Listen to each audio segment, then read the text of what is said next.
ప్రియమైన వారలారా, ప్రభు అయిన యేసుక్రీస్తు పరిశుద్ధమైన నామములో మీ అందరికీ నా ప్రేమపూర్వక క్రిస్మస్ శుభాకాంక్షలు. ప్రభువునందు సంతోషముగా ఉన్నారని నేను నమ్ముచున్నాను. నేను చెప్పిన మాట గమనించారా? ప్రభువునందు సంతోషముగా ఉన్నారని నేను విశ్వసిస్తున్నాను. ప్రభువుకి స్తోత్రం.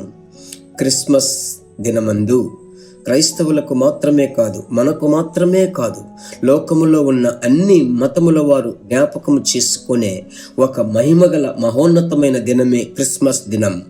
ఎందుకంటే లోక పాపములను మోసుకొని పోవుటకు ఈ భూమి మీద ప్రత్యక్షమైన దేవుని కుమారుడైన యేసు రాజు దావీదు పట్టణమందు జన్మించాడు.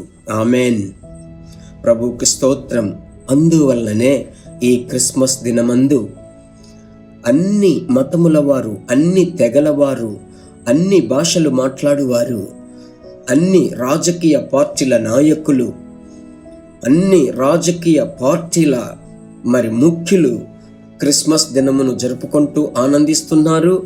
ప్రత్యేకముగా క్రిస్మస్ దినమందు మనము తలంచుకొనవలసింది పేదలను. ఆమెన్.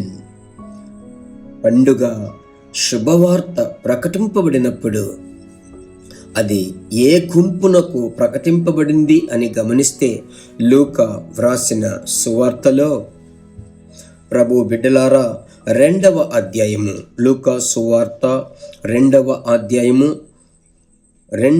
అధ్యాయమును నేను తిప్పుచున్నాను. ప్రభువుకి స్తోత్రం.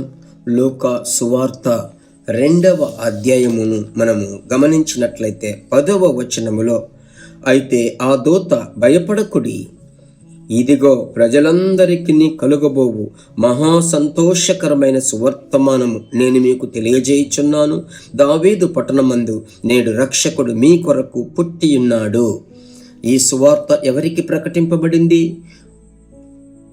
పంట పొలములో తమ యొక్క గొర్రెలను దుష్ట మనుష్యులు, దొంగలు దొంగలించకూడదు అని భయముతో, వణుకుతో తమ గొర్రెలను కావలి కాస్తున్నటువంటి ఆ నిరుపేదలకు చెప్పబడినటువంటి శుభవర్తమానమే భయపడకుడి అనుమాట. భయపడకుడి. అలాగైతే ఈ పరిశుద్ధాత్మనితో అనుదినము ఈ క్లుప్త సందేశము ద్వారా ప్రభువు మీకిచ్చేటువంటి మాట భయపడకుడి. మీరు భయపడేటువంటిది ఏది మీకు జరగదు. ఆమెన్ చెప్పండి. అందువలన అదే సమయంలో యోబు అంటున్నాడు, నేను ఏది వస్తుందని భయపడ్డానో అదే సంభవించింది. అందువలన మీరు భయపడకుడి. మీ కుటుంబమును గురించి, బిడ్డలను గురించి, రాబడిని గురించి, చుట్టూ ఉన్న పరిస్థితులను గురించి, గత కాలమును గురించి, ప్రస్తుత కాలము, ఇంకా చెప్పాలంటే భవిష్యత్తును గురించి మీరు భయపడి సొమ్మసిల్లిపోయి మీ మనస్సులో ఎప్పుడు చూసినా ఒక భయపు ఆత్మతో మీరు జీవించవద్దు. నా విమోచకుడు సజీవుడు, ఆయన మిమ్మల్ని నడిపిస్తాడు. ప్రభువుకి స్తోత్రం. ఈ సందేశం యొక్క కొనసాగింపు ఈరోజు సాయంకాలం యథావిధిగా మన ప్రత్యక్ష ప్రసారములో మీతో మాట్లాడుతాను. వినుటకు మరచిపోవద్దు. ఇప్పుడు మనం ప్రార్థించుదాం.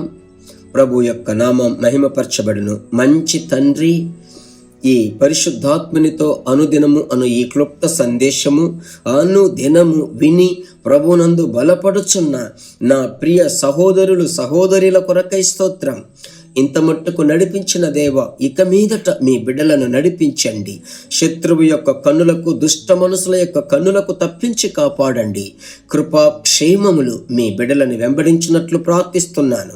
కృపకు అప్పగించుకుంటున్నాను తండ్రి. అద్భుతములను కనుపరచండి. సమస్త స్తుతి, ఘనత, మహిమ, ప్రభావములు మీకు మాత్రమే ఆరోపిస్తున్నాం. యేసు నామములో ప్రార్థిస్తున్నాము తండ్రి. ఆమెన్. ప్రభువునందు సంతోషంగా ఉండండి. దేవుడు నడిపిస్తాడు. ఇంత మట్టుకు నడిపించిన దేవుడు ఇక మీదట మిమ్మలను నడిపిస్తాడు. పరిశుద్ధాత్మనితో అనుదినము ఈ క్లుప్త సందేశము ఎప్పుడెప్పుడైతే వింటున్నారో, విన్న వెంటనే మీకు ఒక పరిచర్య ఉంది. దానిని ఎదుటివారికి మీరు షేర్ చేయాలి. మీరు అలాగూ లింక్ షేర్ చేసి ప్రభు యొక్క సంతోషమును పంచుకోనండి. God bless you. మరలా కలుసుకుందాం. Thank you. మైన దేవుని బిడ్డలారా, ఈ వర్తమానము మీకు మిక్కిలి ఆశీర్వాదకరముగా ఉందని మేము నమ్ముచున్నాము. ఇంకనూ మా వర్తమానములను విని ప్రభువులు ఆశీర్వదింపబడుటకు జీసస్ మీట్స్ మినిస్ట్రీస్ అను మా యూట్యూబ్ ఛానల్ ను సబ్స్క్రైబ్ చేయండి. మరియు మా ప్రార్థన సహాయముకై మీరు సంప్రదించవలసిన మా ఫోన్ నెంబర్ 984252836 మరియు 7299546363. Email gpsrobinson@hotmail.com. ప్రభు మిమ్మును ఆశీర్వదించునుగాక.